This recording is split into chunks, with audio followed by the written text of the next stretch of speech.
ఓం నమః శివాయ శ్రీమాత్రే నమః. మిత్రులకి శ్రేయభిలాషులకి అలాగే నన్ను ఇంతగా ఆదరిస్తున్న యూట్యూబ్ ప్రేక్షకులందరికీ కూడా పేరు పేరు ధన్యవాదాలు. మిత్రులారా, మీ అందరికీ పరాదేవత ఎల్లవెల్లలా మీతో ఉండి మీ మనోవాంఛను నెరవేర్చాలని మనస్ఫూర్తిగా కోరుకుంటున్నాను. ఈరోజు వీడియో రాబోయే రోజుల్లో మనం ఎదుర్కోబోయే అతి భయంకరమైన సమస్యలు, కాలంతో పాటు వచ్చే ప్రమాదాలు, వాటి నుంచి ఎలా బయటపడాలి, ఏ జాతకులు ఏం చేయాలి అనే విషయాన్ని ఈ వీడియో తెలుసుకుందాం. కొంచెం ఈ వీడియో ఇబ్బందికరంగానే ఉండవచ్చు. కారణం ఏంటంటే మనం చాలా త్వరలో కాల మార్పుకి లోను కాబోతున్నాము. అంటే మనం మార్చి 15 నుండి మన జీవితాల్లో మార్పులు రాబోతున్నాయి. చంద్రగ్రహణంతో ఈ మార్పులు మొదలవుతాయి. అలాగే ముఖ్యంగా 29 మార్చ్ శని భగవానుడు మీనరాశిలోకి ప్రవేశించిన తర్వాత మనకి కొత్త సంవత్సరం ప్రారంభమవుతుంది. ఆదివారంతో మొదలవుతుంది. ఈ ఆదివారంతో మొదలవటం, ఈ నెలలో 5 ఆదివారాలు కలిగి ఉండటం, ప్రాకృతిక పరంగా చాలా ఇబ్బందులు రావడం అనేది మనం చెప్పుకుంటూ వస్తున్నాం. ఇప్పుడు మనం ఎటువంటి ఇబ్బందులు రాబోతున్నాయి, వాటి నుంచి మనం ఎలా బయటపడాలో ఈ వీడియోలో తెలుసుకుందాం. అలాగే మీకు ఈ వీడియో నచ్చినట్లయితే లైక్ చేయండి, ఛానల్ని సబ్స్క్రైబ్ చేసుకోండి, పక్కనే ఉన్న గంట సింబల్ని యాక్టివేట్ చేసుకొని 10 మంది మిత్రులకు ఈ వీడియోని షేర్ చేయండి. మీ అందరికీ నా విన్నపం ఏంటంటే ఈ వీడియోలో మీరు భయపడకుండా చెప్పిన పరిహారాలని ఖచ్చితంగా ప్రయత్నం చేయండి. రాబోయే రోజులు ఖచ్చితంగా అనుకూలంగా ఉండడానికి అవకాశాలు ఉంటాయి. ఎందుకంటే మనం చాలా ముఖ్యమైన సమయంలో ఉన్నాం. ఇటువంటి సమయము మనకి పరీక్షా కాలంగానే ఉంటుంది. అందులో ముఖ్యంగా పంచభూతాల యొక్క ప్రభావము, గ్రహాలలో శని భగవానుడు రాహు యొక్క ప్రభావము ఎక్కువగా ఈ ప్రభావాన్ని చూపిస్తుంది. అలాగే 2025 సంవత్సరం మార్చి 15 నుండి 2027 సంవత్సరం ఉగాది వరకు కూడా దీని ప్రభావం అతిగా ఉంటుంది. అలాగే ఈ సంవత్సరం నుండి 7 సంవత్సరాలు, కరెక్ట్గా 7 సంవత్సరాలు అంటే 2032 వరకు కూడా దీని ప్రభావం అనేది మనం చూడబోతున్నాం. అందులో సూర్యగ్రహణం కూడా రావడం జరిగింది. ఆ సూర్యగ్రహణ ప్రభావం కూడా దేశం మీద, ప్రపంచం మీద, మనుషుల మీద విపరీతమైన ప్రభావాన్ని చూపిస్తుంది. ముఖ్యంగా ప్రాకృతికమైన విషయాలు, విపరీతమైన వేడి వల్ల నీటి సంబంధిత అంటే వాతావరణంలో గొప్ప గొప్ప మార్పులు రావడం ద్వారా అనుకోకుండా వరదలు రావడము, అనుకోకుండా వానలు పడటము, అలాగే కొన్ని ప్రాంతాలలో ఉష్ణం వల్ల అంటే విపరీతమైన వేడి వల్ల మరణాలు సంభవించటము, అలాగే ముఖ్యంగా సముద్ర ప్రాంతాల్లో సునామీలు లాంటివి రావటం, అందులో ఉత్తర దిశలో ఉన్న ప్రాంతాలు, అలాగే అమెరికా, కెనడా ఇలాంటి ప్రాంతాల్లో సునామీలు రావడం, భూకంపాలు రావడం, భారతదేశంలో ఉత్తర భాగంలో ఉన్న హిమాలయ ప్రాంతము, అస్సాము ఇలాంటి ప్రాంతాల్లో కూడా కొన్ని ప్రాకృతికమైన విపత్తులు రావటం, అలాగే సంఘర్షణలు, గొడవలు ఇలాంటివి కూడా ఎక్కువగా జరగడానికి అవకాశం ఈ సంవత్సరం ఉంది. దానికి కారణం రాబోతున్న గ్రహస్థితి. అలాగే వ్యక్తిగతంగా ఎవరైతే జాతకులు ఉన్నారో, ఎవరి జాతకంలో అయితే శని భగవానుడు దశ, అంతర్దశ, విదశల్లోనూ అలాగే సూక్ష్మదశల్లో కూడా నడుస్తున్న సమయంలో విపరీత పరిణామాలను ఎదుర్కోవాల్సి ఉంటుంది ఏ జాతకులైనా సరే. దానికి కారణం శని భగవానుడు రాశి మారుతున్నప్పుడు అందులో నీతి, నిజాయితీ, ధర్మము వీటి పట్ల మనుషులు ఖచ్చితంగా పాటించాల్సిన అవకాశం ఉండాలి. ఆ పాటించాల్సిన అవకాశాన్ని వినియోగించుకోకుండా మనం నెగిటివ్గా వెళ్ళినప్పుడు మాత్రం ఖచ్చితంగా కర్మ ప్రభావాన్ని అనుభవించవలసి వస్తుంది. అలాగే రాహు ఎవరి జాతకంలో దశ, అంతర్దశ, విదశ, సూక్ష్మదశల్లో రాహు ఉంటాడో వారికి కూడా విపరీత ప్రభావాలు ఉంటాయి. కొంతమంది ఈ దశల్లో ఉన్నవారి జాతకం ఏదైతే యోగించలేదో వారికి మానసికమైన ఆందోళన, ఫైనాన్షియల్గా ఇబ్బందులు, కుటుంబపరంగా ఇబ్బందులు, ముఖ్యంగా ఎవరైనా సరే భగవద్ దూషణ చేసేవారు, భగవంతుని దూషించడం ఇలాంటివి చేస్తూ ఉంటారు. వారికి కూడా ఇది బ్యాడ్ పీరియడ్గానే చెప్పవచ్చు.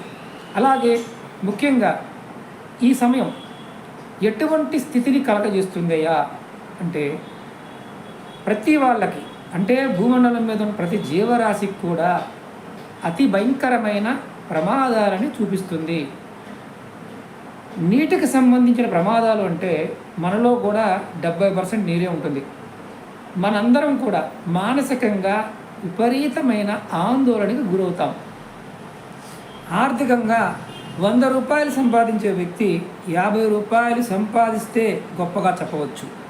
అలాగే ముఖ్యంగా షేర్ మార్కెట్ కావచ్చు, వడ్డీ వ్యాపారం కావచ్చు, ఇలాంటివి ఎవరైతే వ్యాపారాలు చేస్తూ ఉంటారో షేర్ మార్కెట్ అయితే చాలా భయంకరమైన అప్ అండ్ డౌన్స్ని చూడబోతుంది. అలాగే బంగారం బాగా రేటు పెరగడానికి అవకాశం ఉంది. అలాగే దేశాలతో యుద్ధాలు ఇలాంటివి కూడా విపరీతంగా జరగబోతున్నాయి. ముఖ్యంగా మనం ఇరాన్ వింటున్నాం కదా, ఇరాన్ వల్ల ప్రపంచవ్యాప్తంగా చాలా పెద్ద పెద్ద ప్రమాదాలని ఇరాన్ వల్ల కలగడానికి అవకాశాలు ఉన్నాయి. అలాగే ముఖ్యంగా రష్యా అలాగే ఉక్రెయిన్ యుద్ధం ఏదైతే నడుస్తుందో ఆ యుద్ధము తెరపడడానికి అవకాశం ఉంది.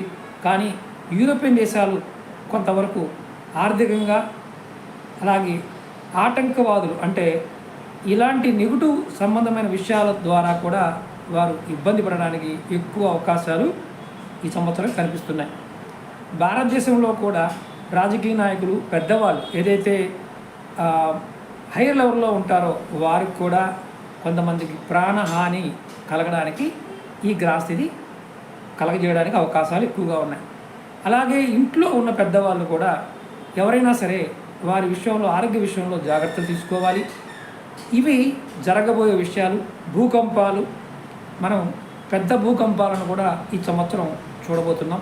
ఈ సంవత్సరం మొదలుపెట్టి 7 సంవత్సరాల వరకు దీని ప్రభావం అనేది అధికంగా ఉంటుంది. ముఖ్యంగా కొత్త సంవత్సరం మొదలవ్వడానికి ముందు మనం కొంత జాగ్రత్తలు తీసుకోవడం మొదలుపెట్టాలి. అంటే 15వ తారీఖు నుండే మనం ఈ జాగ్రత్తలని రెగ్యులర్గా చేసుకుంటూ ఉండాలి. ఏం చేయాలి, ఎలా చేయాలి చెప్తాను. ముఖ్యంగా 12 రాసుల వారు అందరూ కూడా ఈ పరిహారాలని రెగ్యులర్గా ప్రయత్నం చేయండి. ముందుగా మీ ఇష్టదైవాన్ని ఆరాధించండి. రెండవది కాళిక, కాలభైరవుడు, ఆంజనేయ స్వామిని ఆరాధించండి. విధిగా కంపల్సరిగా ఈ విషయాన్ని మీరు గుర్తుంచుకొని ప్రయత్నం చేయండి. అలాగే పెద్దవారికి అంటే ఇంట్లో ఉన్న ముసలివారు ఎవరైనా ఉన్నారో అలాగే ఇంట్లో పెద్దవారికి మీరు సేవ చేయండి. శని భగవానుడి యొక్క ప్రభావం తగ్గుతుంది. అలాగే ముఖ్యంగా ఆదివారం నాడు మీరు వీలైనంత వరకు చీమలకి, నల్ల చీమలకి పంచదార, వరిపిండిని ఆహారంగా పెట్టడానికి ప్రయత్నం చేయండి. గురువారం నాడు మొక్కలకి నీరు పోయడానికి ప్రయత్నం చేయండి. ముఖ్యంగా చదువుకునే పిల్లల విషయంలో మానసికమైన ఒత్తిడి ఎక్కువగా ఉంటుంది. వారు ఖచ్చితంగా శివాభిషేకం లాంటిది చేయండి. పెద్దలు కూడా చేయవచ్చు. శివాభిషేకం చేయటము, కాలభైరవుని ఆరాధించడము, కాళికాదేవిని ఆరాధించడము, ఆంజనేయ స్వామిని ఆరాధించడం రెగ్యులర్గా చేస్తూ ఉండాలి. ఎప్పటి వరకయ్యా 7 సంవత్సరాల వరకు మనం రెగ్యులర్గా అందరూ జాతకులు చేస్తూ ఉండడానికి ప్రయత్నం చేయాలి. ముఖ్యంగా ఇలా చేయడం వల్ల కలిగే లాభం ఏంటంటే మీ మీద గ్రహ ప్రభావం ఏదైతే ఉందో కాల ప్రభావం అనేది కొంత తగ్గుతుంది.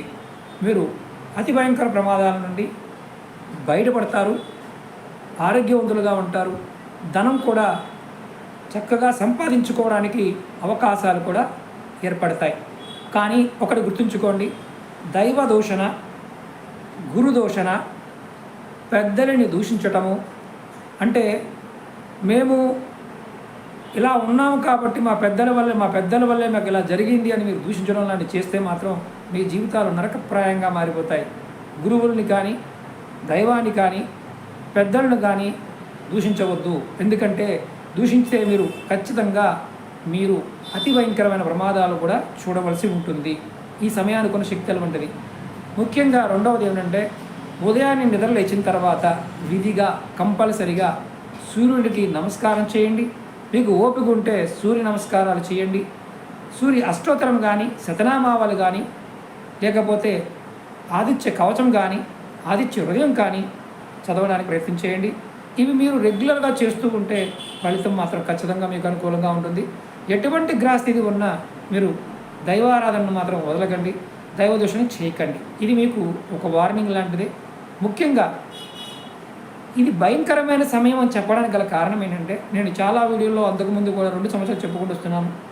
ఇది సమయం రాబోతుంది.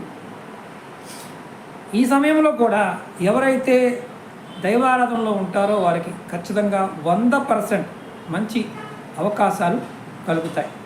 ప్రయత్నపూర్వకంగా భగవంతుని పట్టుకోండి.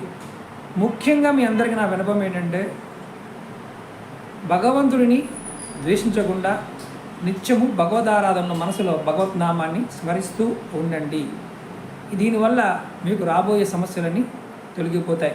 అలాగే జాతకరీత్యా చంద్రుడు వక్రంలో ఉన్నవారికి, చంద్రుడు బలహీనంగా ఉన్నవారు మాత్రం ఖచ్చితంగా వారు స్నానం చేస్తున్న నీరులో పాలు కలుపుకొని స్నానం చేయండి. అలాగే గురువారం మాత్రం ఈ సమయంలో ఇప్పుడు ఈ నడుస్తున్న పీరియడ్లో శని భగవానుడు గురుడు యొక్క ప్రభావం చాలా బలంగా ఉంటుంది. గురువారం ఉప్పుని మీరు ఎవరికైతే శని భగవానుడు ఇబ్బందికరంగా ఉన్నాడు జాతకంలో, గురువారం ఉప్పుని వాడకుండా ఉండడానికి ప్రయత్నం చేయండి. శనివారం నాడు వాడుకోవచ్చు, ఇబ్బంది లేదు. కానీ గురువారం మాత్రం ఉప్పుని వాడకుండా ఉండడానికి ప్రయత్నం చేయండి. ఇవి తేలికైన పరిహారాన్ని చేస్తూ ఉంటే ఖచ్చితంగా మీకు మంచి మార్పులు వస్తాయి. అలాగే అవకాశం ఉన్నవారు దైవ దర్శనం, మీ ఊరిలో ఉన్న దేవాలయాలను శుభ్రం చేయటం, అలాగే ఇలా మేము దేవుడు నమ్మము అనేవారు, అన్యమతస్థులు అనుకునేవారు ఎవరికైనా అనాథాశ్రమంలో కానీ, జంతువులకు కానీ, పక్షులకు కానీ సహాయం చేయడం లాంటిది కూడా మీరు ఖచ్చితంగా చేయాలి. ఇలా చేయటం వల్ల కూడా మీకు ఈ గ్రహస్థితి నుంచి బయటపడతారు. ముఖ్యంగా మనం ఈ సూర్యగ్రహణము, చంద్రగ్రహణము రాబోతున్న మన తెలుగు సంవత్సరము ఆదివారం రావటం కూడా కొంత ఇబ్బందికరంగానే ఉంటుంది అని చెప్పడానికి ఎటువంటి సందేహం లేదు. కాబట్టి 5 ఆదివారాలు కలిగి ఉండడం కూడా కొంత ఇబ్బందికరమైన పరిస్థితి క్రియేట్ చేయడానికి అవకాశం ఉంది. మీ అందరికీ నా విన్నపం ఏంటంటే, ప్రయత్నపూర్వకంగా భగవంతుని పట్టుకోండి. అలాగే మీరు ఈ వీడియోని మీ మిత్రులకి, మీ శ్రేయభిలాషులకి, మీ గ్రూపుల్లో కూడా షేర్ చేయండి. తెలుసుకొని వారు కూడా చేసుకుంటారు. ఖచ్చితంగా సమస్యల నుంచి బయటపడతారు. మీకు ఈ వీడియో నచ్చినట్లయితే లైక్ చేయండి, ఛానల్ని సబ్స్క్రైబ్ చేసుకోండి, పక్కనే ఉన్న గంట సింబల్ని యాక్టివేట్ చేసుకొని 10 మంది మిత్రులకి షేర్ చేయండి. అలాగే రెగ్యులర్గా టచ్లో ఉండాలనుకునేవారు వీడియో డిస్క్రిప్షన్లో ఫేస్బుక్ లింక్ ఇచ్చాను, వాట్సాప్ గ్రూప్ లింక్ కూడా ఇచ్చాను, దాంట్లో కూడా జాయిన్ కావచ్చు. ఓం నమః శివాయ, శ్రీమాత్రే నమః.